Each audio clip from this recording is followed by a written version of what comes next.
اعلیٰ، سب سے افضل، سب سے برتر، سب سے خوبصورت جناب رسول اللہ صلی اللہ تعالی علیہ وسلم کی ہستی کو پیدا فرمایا، اور سارے عالم کے انسانوں کے لیے نبی کا اعلان فرمایا کہ قل یا ایھا الناس انی رسول اللہ الیکم جمیعا، اب میں تم ساری دنیا کا رسول بن کے آیا ہوں۔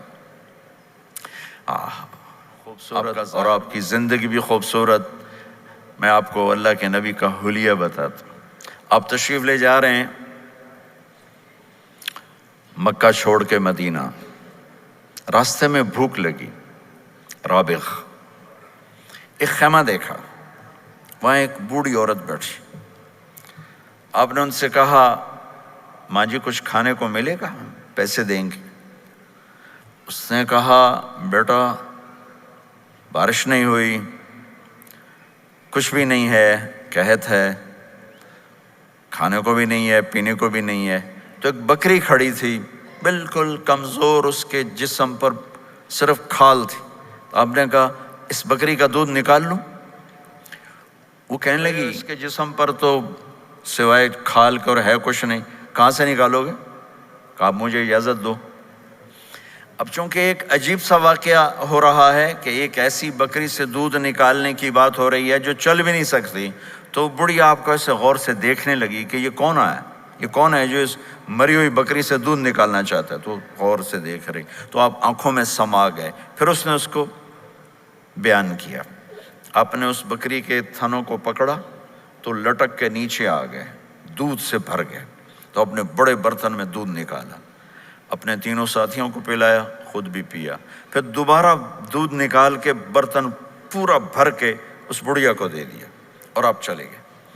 شام کو اس کا خامد آیا، ابو معبد، انہیں کہا ام معبد یہ دودھ کہاں سے؟ کہا اس بکری کی۔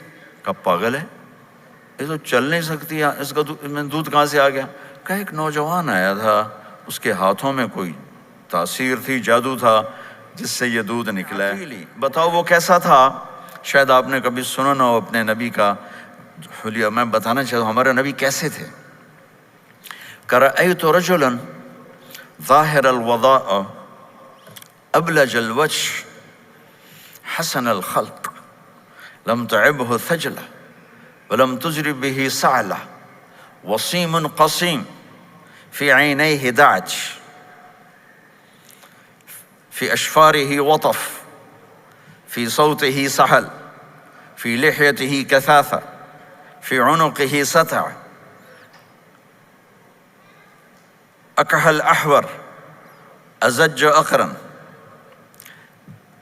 إن صمت فعليه الوقار وإن تكلم فسماه وعلاه البهاء وأبهاه من بعيد وأحسنه وأحلاه من قريب كأن منطقه خرزات نذب يتحذرن فصل لا هزر ولا نزر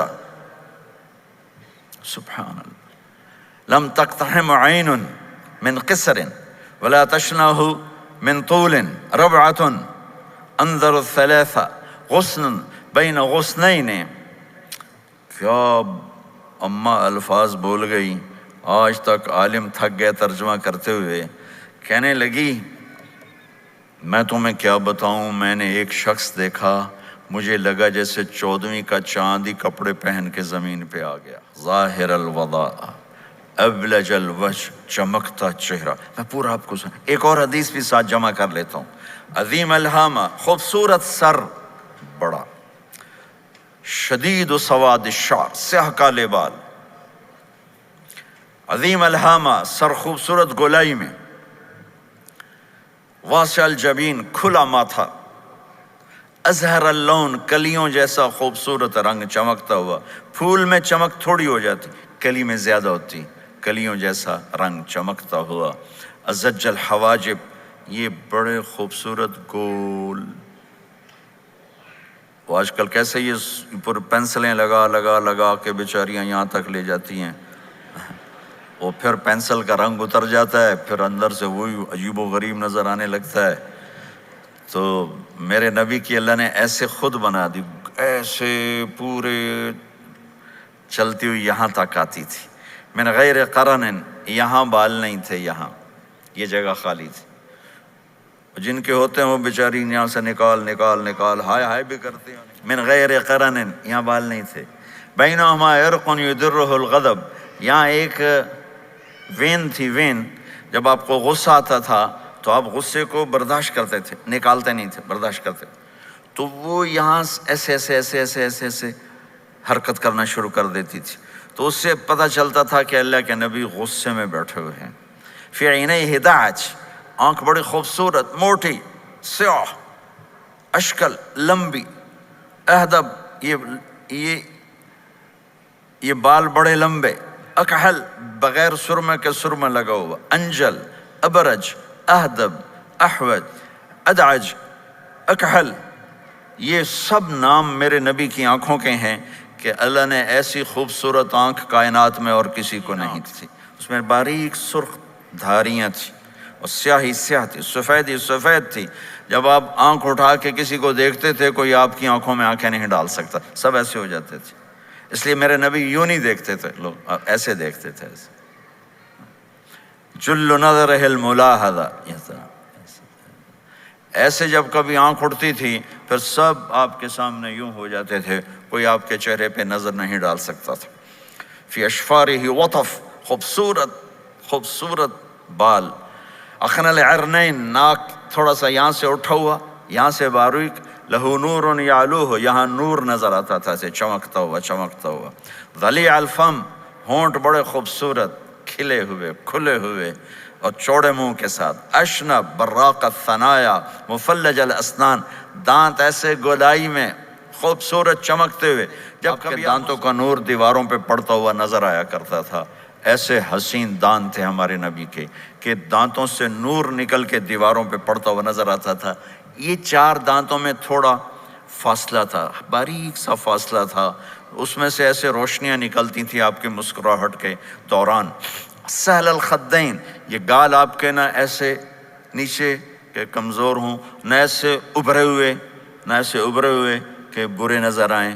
کث اللحیہ، داڑھی بڑی خوبصورت گھنی نیم گھنگریالے، اور داڑھی میں سر میں 14 سفید بال تھے اور ایک روایت میں 20 سفید بال تھے، اور کأنہ عنقہ جید دمیہ، اور آپ کی یہ گردن مبارک سراہی کی طرح لمبی اور خوبصورت گولائی میں، جیسے کسی نے گھڑ کے آپ کی گردن کو بنایا ہوا ہو، اور آواز میں جادو، فی صوتہ سحل، آواز میں جادو، آواز میں کشش، آواز میں گرفت۔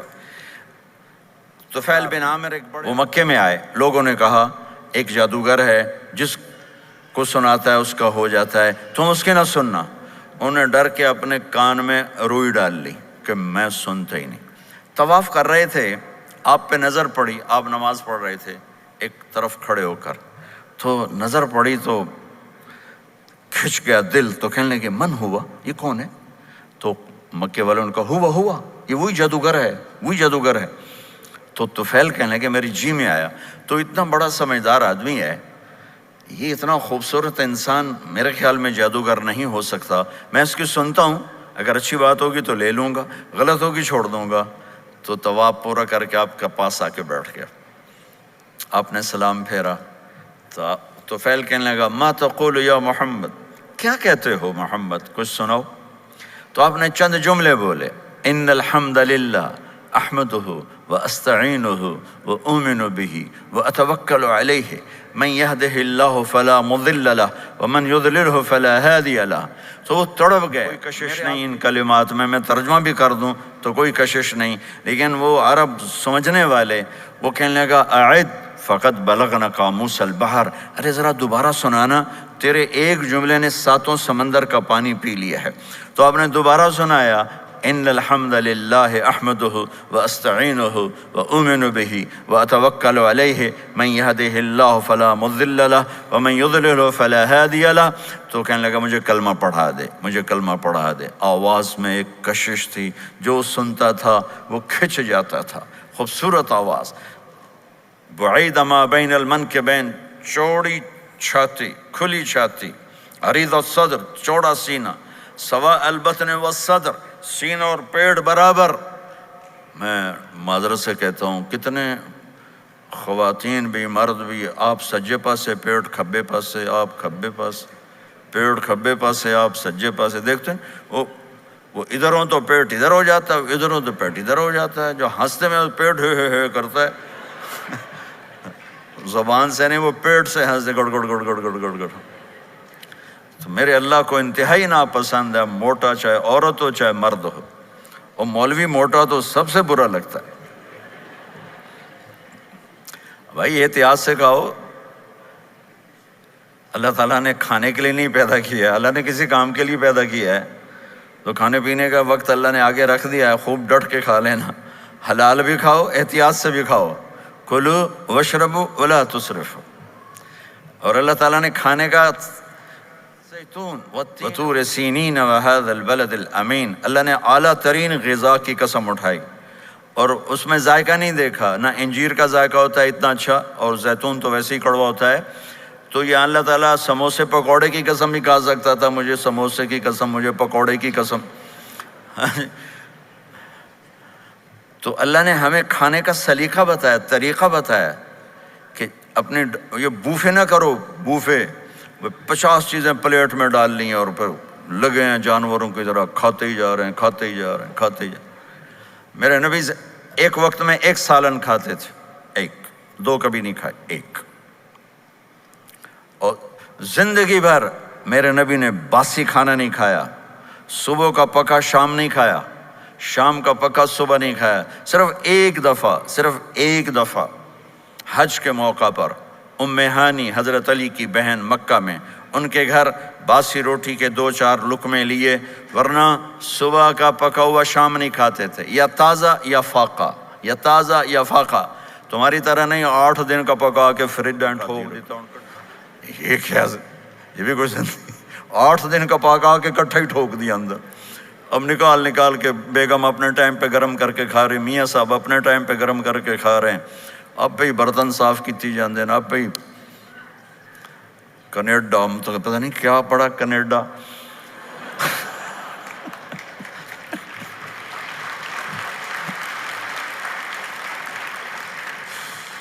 میں انگلینڈ گیا تو میرے بڑے اچھے دوست ہیں، وہ کہنے کہ مولانا میں نئی گاڑی لایا ہوں، آپ کو اس میں بٹھانا ہے. کہ اچھا کتنے کی؟ کہنے کا 2.5 لاکھ پاؤنڈ کی ہے. 2.5 لاکھ پاؤنڈ کی. میں نے کہا اس کا ڈرائیور کون ہے؟ کہا جی ڈرائیور تو ہم خود ہی ہوتے ہیں. میں نے کہا پھر ہماری سوزوکی اچھی ہے جس پر ڈرائیور رکھا ہوتا ہے، صاف بھی کرتا ہے بٹھاتا بھی ہے. تم اچھے 2.5 لاکھ پاؤنڈ کی گاڑی لی ہے، ٹائر بھی خود دھو رہے ہو اور اس کے میٹ بھی خود. بیگم نے برتن بھی تم سے صاف کروانے ہیں، وہ الگ سے کام ہے.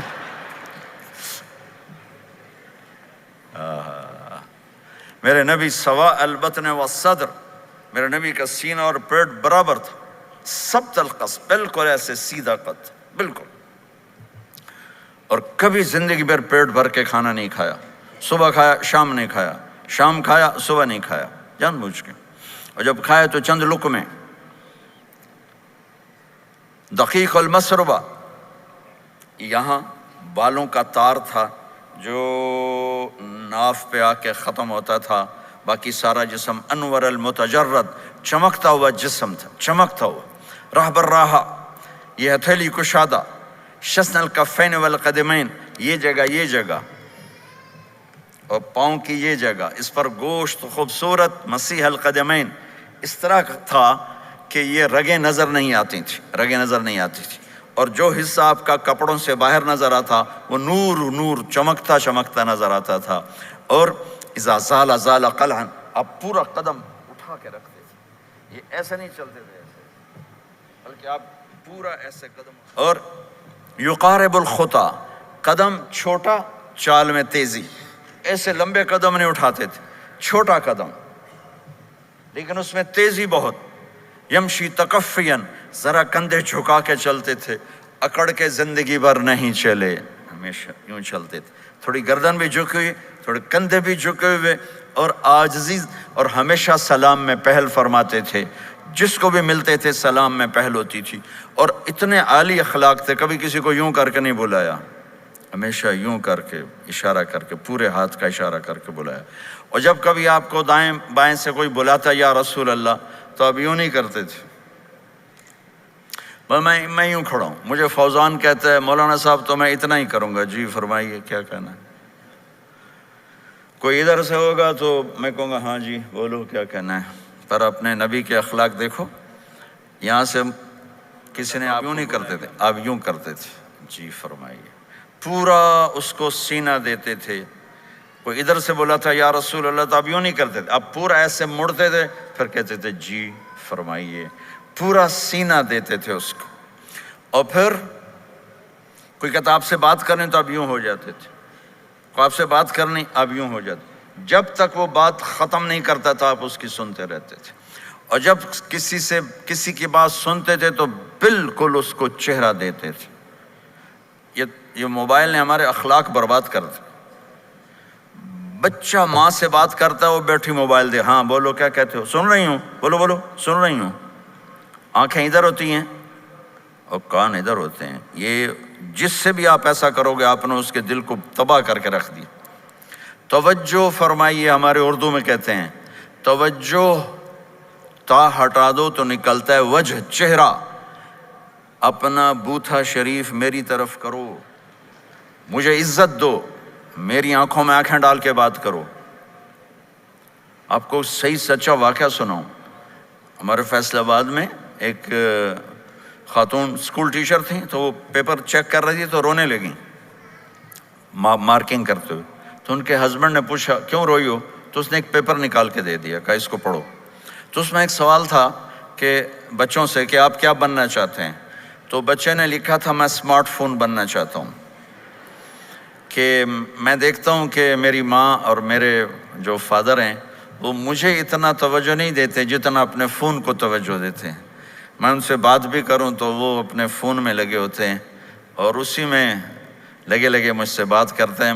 میرا جی چاہتا ہے میں بھی اسمارٹ فون ہوتا۔ تو ان کے خاوند نے پوچھا تو کیوں روئی ہو؟ کہ یہ تیرے میرے بیٹے نے لکھا ہے، یہ اوپر تو رول نمبر تھا نا، ان کو تو پتا تھا کس کا رول نمبر ہے، تیرے میرے بیٹے نے لکھا ہے کہ میں اسمارٹ فون بننا چاہتا ہوں۔ تو یہ ضرورت کی چیز ہے، لیکن اب آپ تو اپنا کلچر بھول گئے۔ مراسی بڑی ایک عالی شان قوم ہوتی ہے ہمارے پنجاب میں، تو وہ ہماری پنجابی کی مثال ہے میراسیاں دا پتر جمع انہیں چوم چوم کے مار چھڑیا۔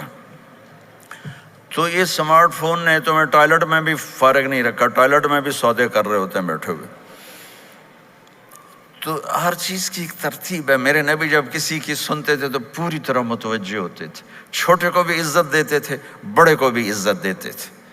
تو میرے اور اللہ کے درمیان جناب رسول اللہ صلی اللہ تعالی علیہ وسلم کی ہستی، یہ واسطہ ہیں، یہ رابطہ ہیں کہ مجھے اپنی زندگی میں ڈھلنا ہے اس محبوب کے طریقے میں جس سے میرے اللہ نے پسند کیا۔ فلا وربک، یہ قرآن کی پہلی قسم ہے، والعصر یہ قرآن کی آخری قسم ہے۔ فلا وربک لا یؤمنون حتی یحکموک فیما شجر بینہم ثم لا یجدوا فی انفسہم حرجا مما قضیت ویسلموا تسلیما۔ مجھے قسم ہے میرے محبوب آپ کے رب کی، قرآن کی سب سے خوبصورت قسم ہے، اور اظہار محبت میں سب سے عالی شان قسم ہے کہ اللہ تعالیٰ یوں کہہ رہا ہے اے میرے محبوب مجھے آپ کے رب کی قسم۔ خود ہی قسم اٹھاتا ہے اور انداز ایسا ہے جیسے قسم اٹھانے والا کوئی اور ہے اور رب محمد کوئی اور ہے۔ یہ اظہار محبت کی آخری شکل ہوتی ہے کہ قسم اٹھانے والا اپنے آپ کو دو بنا دے۔ مجھے آپ کے رب کی قسم۔ کینیڈا والوں کو بتا دیں جب تک آپ کے طریقوں پر نہیں آئیں گے میں انہیں قبول نہیں کروں گا۔ اللہ کے نبی کو راضی کرنا، ان کے خوشی کو حاصل کرنا۔ ایک صحابی آئے، یا رسول اللہ میرا پڑوسی ہے، اس کی کھجور ایسے ہو کر میرے گھر کے صحن میں اس کے چند آتے ہیں شاخیں، جب پھل لگتا ہے تو وہ گر جاتا ہے تو میرے بچے اٹھاتے ہیں تو وہ ادھر سے دوڑ کے آتا ہے، ان کے منہ سے کھجور نکال لیتا ہے۔ آپ اسے کہیں کہ بچوں پہ اتنی سختی نہ کرے۔ آپ نے اسے بلایا، وہ منافق بلا کر کہا کہ یہ کھجور مجھے دے دو اور اس کے بدلے جنت میں مجھ سے ایک کھجور لے لو۔ وہ کہنے لگا یا رسول اللہ یہ مجھے اور میرے بچوں کو بڑی پسند ہے، کوئی اور ہوتی تو میں دے دیتا۔ اب چپ ہو گئے، وہ چلا گیا۔ ایک صحابی بیٹھے تھے، ابو الدحدہ یا رسول اللہ میں لے دوں؟ مجھے آپ وعدہ کرتے ہیں، مجھ سے وعدہ کرتے ہیں آپ مجھے جنت میں لے کر دیں گے؟ آپ نے کہا ہاں۔ تو پیچھے پہنچ گئے، کہنے لگے بھائی کھجور کا سودا کرو۔ کہا جاؤ جاؤ، میں نے اللہ کے نبی کو نہیں بیچی، تمہیں کیسے بیچ دوں؟ کہنے لگے جو تیرے منہ میں آتا قیمت مانگو۔ کہنے لگا اپنا باغ مجھے دے دے، کھجور لے لے۔ باغ میں 600 کھجوریں تھیں۔ تو کہنے لگا پکی بات ہے؟ کہاں پکی بات؟ کہ چلو باغ تیرا، کھجور میری۔ انہوں نے کہا ٹھیک، مجھے اور کیا چاہیے؟ 600 کھجوروں کا باغ۔ دوڑے دوڑے آئے، یا رسول اللہ میں نے کھجور خرید لی، آپ اب اس کو دے دیں۔ ہم نے کہا انہیں مجھے تو دینی، تمہیں کیسے دے دی؟ کہا جی میں نے پورا باغ دے دیا اور کھجور اس سے لے لی، 600 کھجوروں کا۔ آپ نے کہا ہمارا پچھلا سودا کینسل، پہلے تھا ایک کھجور لے کر دوں گا، اب تیرا میرا سودا یہ ہے کہ تیرے لیے جنت میں بے شمار باغات بھی مل گئے اور تیرے لیے گھر بھی تیار ہو گئے۔ کم من عزق رداح ودار فیاح۔ اب انہوں نے وہیں سے چھلانگ لگائی اور دوڑے دوڑے باغ گئے، اندر نہیں گئے، باہر سے کھڑے ہو کر کہا ام الدہدہ باہر آ جاؤ، ہم نے یہ باغ اللہ اس کے رسول کو دے دیا۔ یہ میرے عزیزو جہاں بھی رہو محمد مصطفیٰ صلی اللہ علیہ وسلم کی مبارک اور پاکیزہ زندگی کو اپنا ساتھی بنا لو، تو یہ جہان بھی آپ کا ہے، وہ جہان بھی آپ کا ہے۔ کوئی مشکل زندگی نہیں ہے، چند فرائض ہیں، 5 وقت کی نماز ہے، کیا زور لگتا ہے؟ کتنی دیر لگتی؟ 5 وقت نماز میں کتنی دیر لگتی؟ اور مسافر ہو تو آدھی ہو جاتی۔ روزہ سال کے بعد آتا ہے، آپ کے تو روزے ٹھنڈے ہوتے ہیں، چلو لمبے ہوتے ہیں لیکن ٹھنڈے ہوتے ہیں، ہمارے روزے تو بڑے گرم ہوتے ہیں، وہ بھی سال کے بعد ہے۔ اس میں بیمار ہو جاؤ تو معاف ہے، سفر میں ہو تو معاف ہے، بعد میں رکھ لینا۔ زکوٰۃ وہ مالدار پر ہے، حج مالدار پر ہے، غریب ہے تو پیچھے صرف ایک نماز رہ جاتی۔ نماز ایک ایسی دولت ہے جس کے بارے میں کوئی گنجائش نہیں ہے کہ اسے ہر حال میں ادا کرو۔ اگر اس میں کوئی گنجائش ہوتی تو مجھے میدان کربلا میں میرے نبی کے نواسے کی جب گردن اڑائی جا رہی تھی اور نماز کا ٹائم ہوا ہے تو آپ نے کوفے والوں سے کہا تھوڑی دیر رک جاؤ مجھے نماز پڑھنے دو، تو انہوں نے کہا ہم نماز پڑھنے کے لیے جنگ نہیں روکیں گے، تو آپ نے فرمایا پھر ہم نماز نہیں چھوڑیں گے۔ آپ نے آدھوں کو لڑائی پہ لگا دیا اور آدھوں کے ساتھ مل کر آپ نے نماز ادا فرمائی، پھر ان کو لڑائی پہ لگا دیا اور پہلوں کو کہا نماز پڑھنے کو، اور عصر سے پہلے سب کے سر کٹ کے نیزوں پہ چڑھ گئے۔ تو ایک نماز ایسی چیز ہے، بہت بڑا مجمع اہل ایمان کو، نوجوان بھی ہیں، بچے بھی ہیں، بچیاں بھی ہیں، خواتین بھی ہیں، حضرات بھی ہیں۔ میرے نبی کی زندگی میں نماز، میرے نبی جب دنیا میں تشریف لائے اور لیڈی ڈاکٹر ہی کہہ لو، دائی شفا بنت اسد، انہوں نے آپ کو ماں کے پہلو میں لٹایا تو آپ نے ایک دم ایسے کروٹ بدلی اور سجدے میں چلے گئے، لمبا سجدہ کیا، پھر اس کے بعد سر اٹھا کے یوں کیا اور اس ہاتھ کا سہارا لے کر اس ہاتھ کو یوں اٹھایا اور ایسے انگلی کو کیا تو ایک پورے عالم میں نور ہی نور پھیل گیا اور آپ گرے، اور پھر آتے ہی اعلان کیا کہ میں سجدے لے کر آ رہا ہوں۔ اور جب آپ دنیا سے جا رہے تو آپ نے کہا نماز نماز نماز نماز نماز نہ چھوڑنا۔ تو عبادات میں ایک نماز ایسی ہے جس میں گنجائش نہیں۔ اور اس کے بعد دوسری زندگی میں چند چیزیں ہیں، چند چیزیں، ان سب کا خلاصہ کروں تو 4 چیزیں ہیں، سب کا خلاصہ کروں تو 4 باتیں، وہ بھی حدیث پاک میں ہے۔ میرے نبی نے فرمایا اربع من کن فیہ ما ضرہ ما فاتہ من الدنیا، 4 باتیں لے لیں اس سارے ہال کے حاضرین حاضرات سامعین سامعات، تو میرے نبی فرماتے ہیں اس کو سب کچھ مل گیا، سب کچھ مل گیا، 4 باتیں سب کچھ مل گیا۔ صدق حدیث، حفظ امانت، حسن خلیقت، عفت فی طعمت، 4 باتیں، سچ بولے جھوٹ نہ بولے، سچ بولے جھوٹ نہ بولے، دیانتداری سے کام کرے دھوکہ نہ دے، اخلاق اچھے ہوں بد اخلاق نہ ہو، رزق حلال ہو حرام نہ ہو، پورا دین اس کے ہاتھ میں آ جائے گا۔ عبادات کے بعد نماز فرائض، تو ایک سچائی ہو، ایک دیانتداری ہو، ایک اخلاق اچھے ہوں اور ایک رزق حلال ہو تو ہر چیز آپ کے تابع اللہ تعالیٰ کر دے گا۔ یہ پورے کا پورا دین ہے جو میرے نبی لے کر دنیا میں تشریف لائے۔ یہاں کے ماحول میں دوڑ لگی ہوئی ہے اور ایک دوسرے کو خیال کرنا یا اس کے لیے وقت نکالنا، خاص طور پر جہاں والدین پوری دنیا میں ہی پریشان ہیں لیکن ان ملکوں میں زیادہ پریشان ہیں کہ پتہ نہیں سسٹم ایسا ہے یا قدر کوئی نہیں ہے۔ لیکن میرے نبی نے فرمایا تھا کاش میری ماں زندہ ہوتی تو تم لوگ دیکھتے میں کیا کرتا۔ میں عشاء کی نماز کے مصلی پہ کھڑا ہوتا، سورۃ فاتحہ پڑھ رہا ہوتا اور ادھر سے میری ماں مجھے پکارتی محمد، تو میں ماں کے لیے نماز توڑ دیتا۔ ایک صحابی کا پیغام آیا ان کی بیگم کا کہ وہ مر رہے ہیں لیکن کلمہ نہیں پڑھا جا رہا، تو آپ تیزی سے اس کے گھر گئے، دیکھا تو وہ بول رہے ہیں۔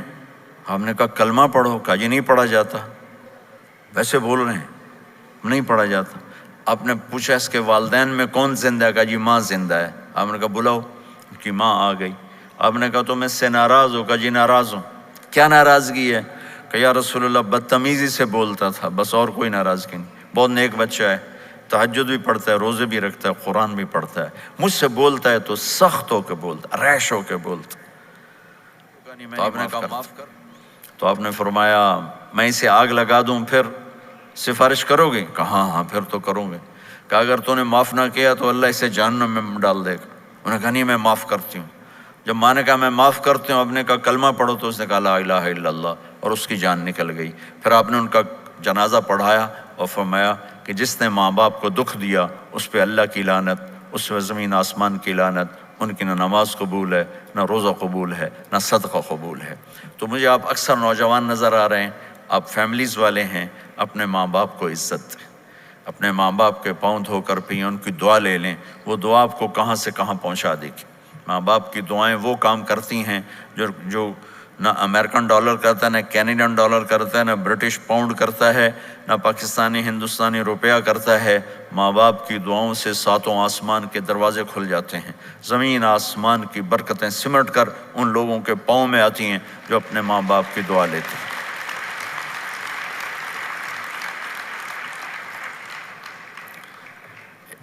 ایک دفعہ موسیٰ علیہ السلام نے کہا یا اللہ میرا جنت کا ساتھی کون ہے؟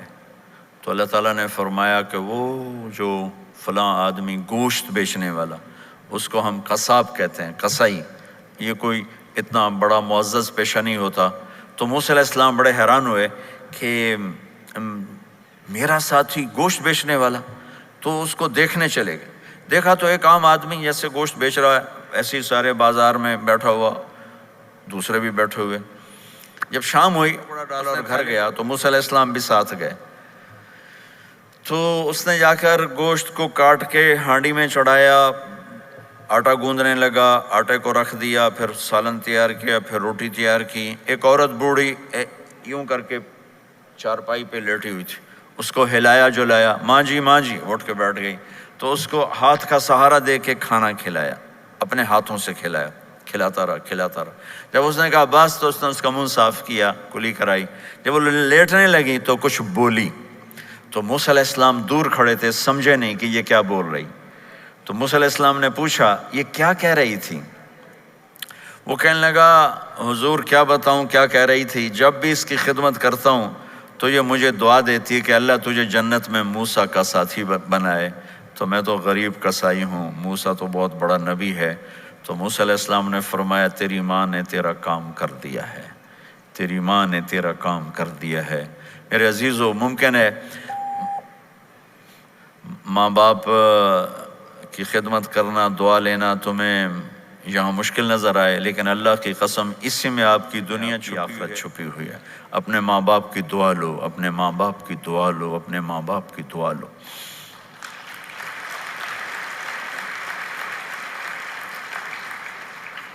دوسرا رشتہ ہے یہاں خاوند اور بیوی کا، پورے ویسٹ میں طلاقیں بہت زیادہ ہو گئی ہیں، بہت زیادہ طلاق کی ریشو بڑھ گئی ہے۔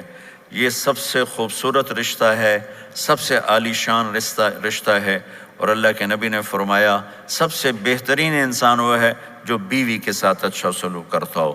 اور آپ کو ایک عجب حدیث سناؤں، سب سے پہلے جو چیز قیامت کے دن میری نیکیوں اور برائیوں کو تولنے کے لیے جب اللہ ترازو لگائے گا تو سب سے پہلے جو چیز تولنے میں رکھی جائے گی وہ میرا بیوی کے ساتھ سلوک تولا جائے گا، اور بیوی کا خاوند کے ساتھ سلوک تولا جائے گا۔ یہ وہ رشتہ ہے جس کو سب سے پہلے جنت میں بنیاد رکھی گئی، کا نکاح پڑھا کر انہیں خاوند اور بیوی کے رشتے میں جوڑا، اور یہی رشتہ جنت میں جا کے آخر میں بھی یہی رشتہ ہے، وہ خاوند اور بیوی کا رشتہ ہے۔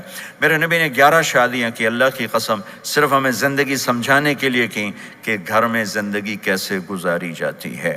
نماز کے لیے ایک لوٹا پانی چاہیے، 10 منٹ چاہیے، لیکن گھر میں اچھے اخلاق کے لیے بہت بڑا ظرف چاہیے۔ بیوی کے اخلاق ہوں خاوند کے لیے، خاوند کے اخلاق ہوں بیوی کے لیے۔